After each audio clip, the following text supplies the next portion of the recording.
Hi,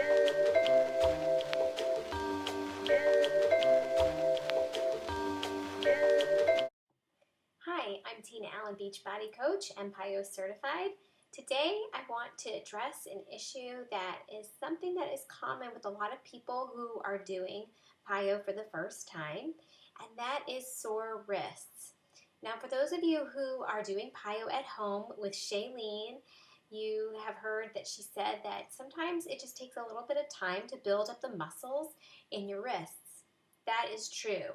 But I also want to share with you some things that you can do before you build that strength. There are 5 things, and the first thing is you can warm up your wrists. So I typically turn my wrists outward, inward. I do that a lot before I do PiYo. So why don't you try doing that before your PiYo workout? Now the second thing you can do is work on your alignment. Make sure that when you're in the positions that your alignment is in the correct form. The third thing is you want to make sure you distribute your weight properly. So with your fingers, I want you to spread those fingers out wide. I want you to feel the weight not only in the palms, not just in your wrists, but I want you to feel the weight throughout your fingers and the rest of your hand when you're in positions, particularly downward facing dog, because we do a lot of that in PiYo. The fourth thing is power stands. If you've never seen power stands, they have a bar on top and they're flat on the bottom. So instead of being on a mat and having all the pressure on your wrists or your hands, you can hold on to those power stands. And that is a great suggestion for those of you who are building up your strength. And the fifth and final thing, modifications. Don't be afraid of them, okay? We all start somewhere, and it doesn't matter where we start. What matters is where we end up, okay? So I'd much rather you do a modification in the beginning so that you can complete the PiYo program and be proud of yourself. Okay, now I'm going to show you proper form for downward facing dog. I'm also going to give you a modification.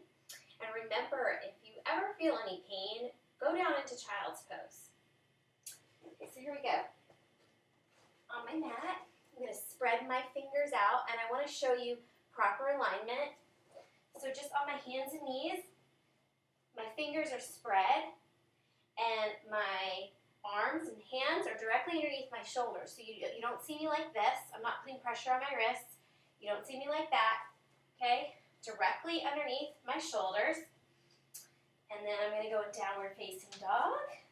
My head is in between my shoulders. And I feel I'm distributing the weight, not just in my palms or wrists. I'm distributing it all throughout my fingers. Really, really focus on those fingers. If need be, wiggle your fingers. Make sure they're still there and really focus and put some effort into that. So here is the modification for downward facing dog. You're going to bend your elbows. Okay, I put it in my fist. You're going to bend your elbows, and your head is still between your arms. And then this way, this gives you a little bit of practice in order for you to have the full downward facing dog.